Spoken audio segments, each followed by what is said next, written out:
SOU Narmada નિગમની જમીન પર વર્ષોથી ચાલતી ગેરકાયદે દુકાનો સામે તંત્રએ મોટી કાર્યવાહી કરી. પોલીસ બંદોબસ્ત સાથે 34 જેટલી નાની મોટી દુકાનો તોડવાની કામગીરી શરૂ કરવામાં આવી, જે સામે આપના ધારાસભ્ય ચૈતર વસાવાએ ઉગ્ર પ્રતિક્રિયા આપી સંસદથી સડક સુધી સંઘર્ષનો હુંકાર કર્યો હતો.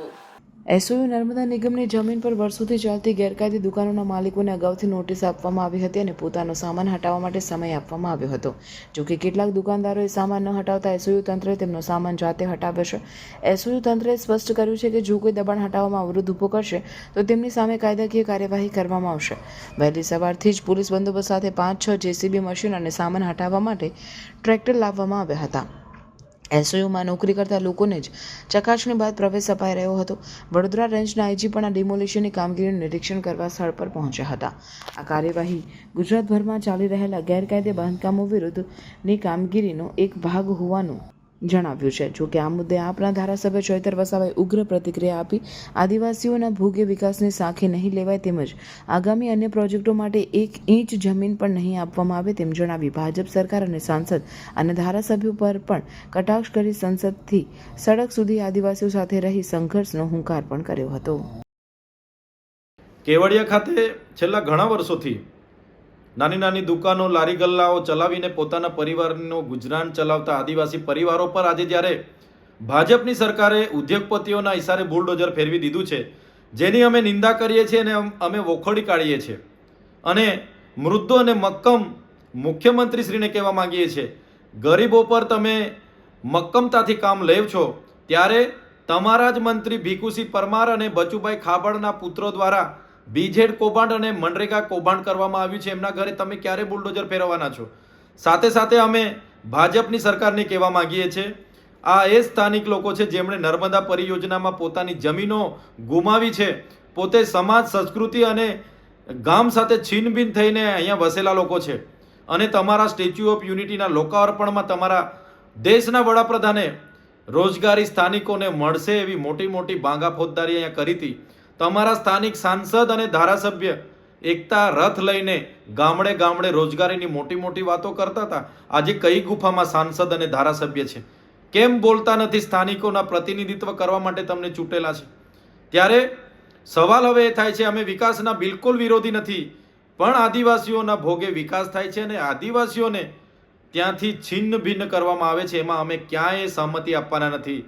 સરકાર ભૂતકાળમાં નર્મદા હોય, ઉકાઈ હોય, કરજણ હોય કે બીજા નહેરો હોય, નેશનલ હાઈવે હોય, જેટકો હોય, જીએમડીસી હોય કે જીઆઈડીસીના નામે અમારી જમીનો તો છીનવી જ છે, પણ આવનારા દિવસોમાં એ ચાહે વાલિયા ડમલાઈ લિગ્નાઇટ પ્રોજેક્ટ હોય, hydro project Naswadi, uranium project Ambadungar કે પછી સાપુતારાથી સ્ટેચ્યુ ઓફ યુનિટીનો કોરિડોર હોય, નેશનલ હાઈવે 56 હોય કે માલસામોટ પ્રોજેક્ટ હોય, અમે ક્યાંય 1 ઇંચ જમીન પણ સરકારને આપવા સહમત નથી અને આ પ્રોજેક્ટ કરવા દેવાના નથી. જ્યારે કેવડિયાના લોકો પર તમે બુલડોઝર ફેરવ્યો છે ત્યારે અમે સરકારને પણ કહેવા માંગીએ છીએ, આખા દેશ અને ગુજરાતના આદિવાસીઓ એમની સાથે છે. આવનારા દિવસોમાં તમારી જે માનસિકતાઓ છે, આદિવાસી વિરોધી માનસિકતાઓ સામે અમે લડવા માટે સડકથી લઈને સદન સુધી અમે લડીશું. અમે ન્યાયિક રીતે પણ લડીશું અને તમને જળમૂળથી ઉખાડી દેવા માટે પણ આદિવાસી સમાજ એક દિવસ બહાર આવશે. તે દિવસો હવે દૂર નથી. જય આદિવાસી, જય જોહાર. જેવી રીતે સ્ટેચ્યુ ઓફ યુનિટીના નામે 2018 પછી સતત ને સતત કેવડિયા, વાગડિયા, બારફળિયા, લીંબડી, નવાગામ અને આ વિસ્તારને જેવી રીતે ભાજપ સરકાર દ્વારા લૂંટવાનું જે ષડયંત્ર ચાલી રહી છે એને સખત શબ્દોમાં આદિવાસી સમાજ અને તમામ આ ગુજરાતીઓ આનો વિરોધ કરે છે, વખોડે છે. આ જમીન કેવી રીતે આજે સરદાર સરોવર નિગમની થઈ? કેવી રીતે ત્યાં નિગમ માલિક બની ગઈ? જ્યારે આદિવાસી વિસ્તારની અંદર શેડ્યુલ 5 છે અને ત્યાં પૈસા કાનૂન લાગુ છે, તો પછી એ દુકાનો હટાવવા માટે અને ત્યાંની પરમિશન એ ગ્રામસભા પાસે લેવી પડે. આજે નર્મદા જિલ્લા કલેક્ટર હોય, તમારી પાસે ગ્રામસભાની પરમિશન હતી? શું ગ્રામસભાની અનુમતિ નથી તો તમે આ બંધારણનું ઉલ્લંઘન કર્યું છે. જ્યારે હોય ત્યારે આદિવાસીઓની જમીન લૂંટાય એટલે બંધારણીય કાયદા બધા સાઈડ પર મૂકી દેવાના. આજે ગ્રામસભાએ લેખિતમાં ઠરાવ કરીને આપ્યો છે કલેક્ટરને, ત્યાંના પ્રશાસનને કે કોઈ પણ દુકાન તોડવી હોય તો ગ્રામસભાની પૂર્વ મંજૂરી લેવી પડશે.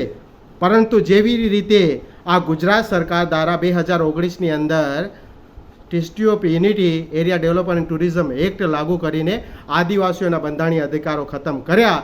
એવી રીતે આ સમગ્ર વિસ્તારની અંદર આજે આદિવાસીઓ પાસેથી જમીનો લૂંટીને તમે રમાડા હોટલને આપી રહ્યા છે, તમે ટાટાને તમે ત્યાં હોટલ બનાવવા, તાજ હોટલ બનાવવા આપી રહ્યા છે.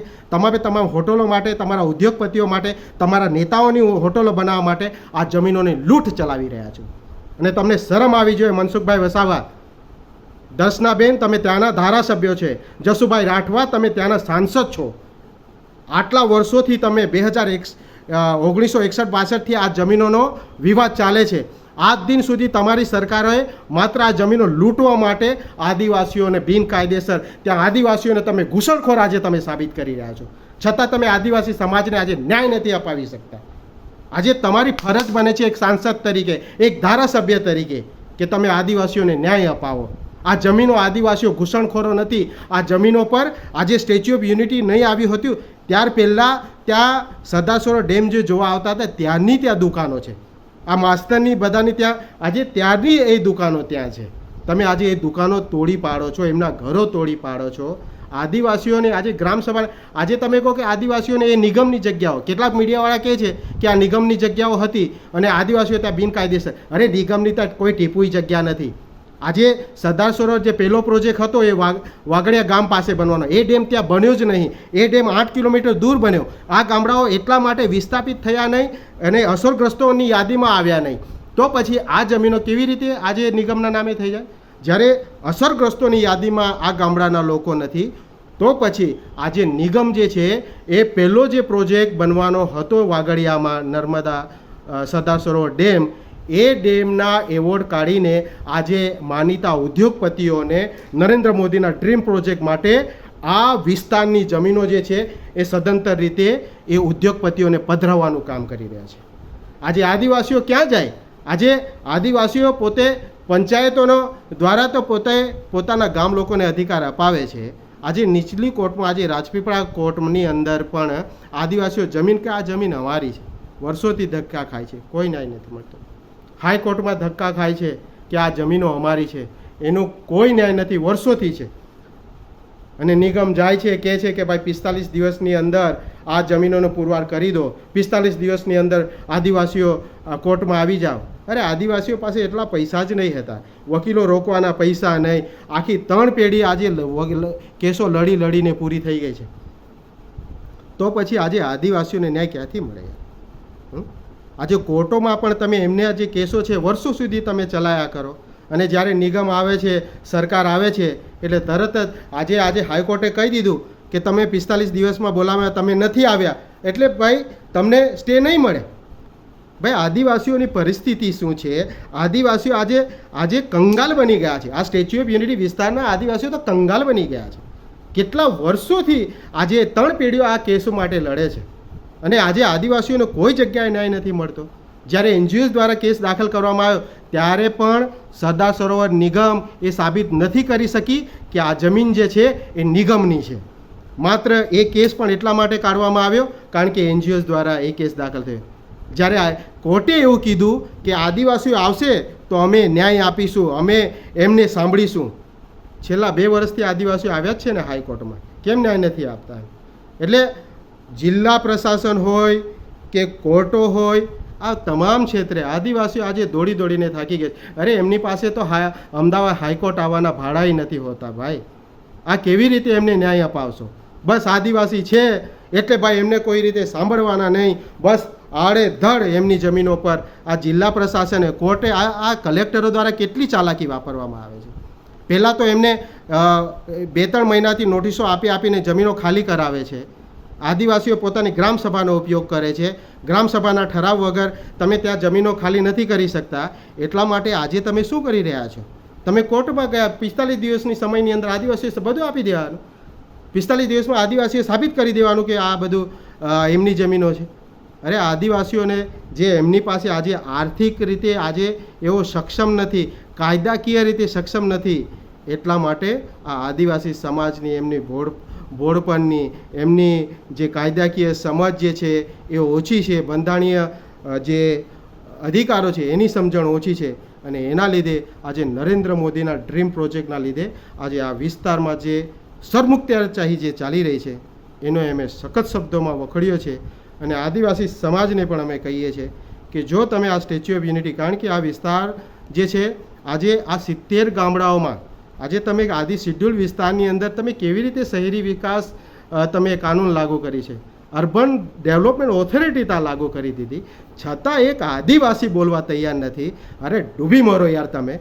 આ આદિવાસી સમાજ ખરેખર દુઃખી છે આજે આવા હલકા આદિવાસી નેતાઓને લીધે જે પોતાના સમાજને ન્યાય નથી આપી શકાતા, આજે પોતાના સમાજ માટે એક શબ્દ બોલી નથી શકતા.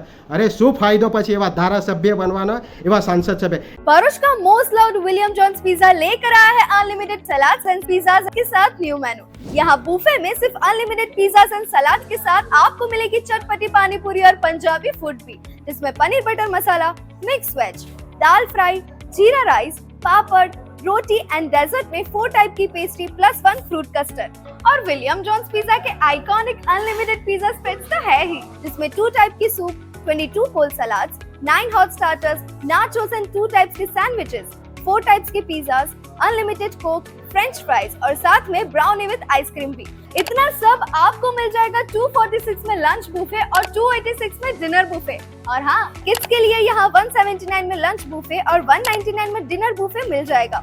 और हाँ, सेलिब्रेशंस के लिए स्पेशल डिस्काउंट ऑफर भी है, फिर चाहे वो बर्थडे पार्टी हो, एनिवर्सरी, किटी पार्टी या फिर कॉर्पोरेट, सबके लिए बेस्ट स्पॉट है। तो अब कोई सेकंड थॉट नहीं, फटाफट ये रील सेव करो, शेयर करो, अपने फ्रेंड्स एंड फैमिली के साथ प्लान बनाओ विलियम जॉन्स पिज्जा।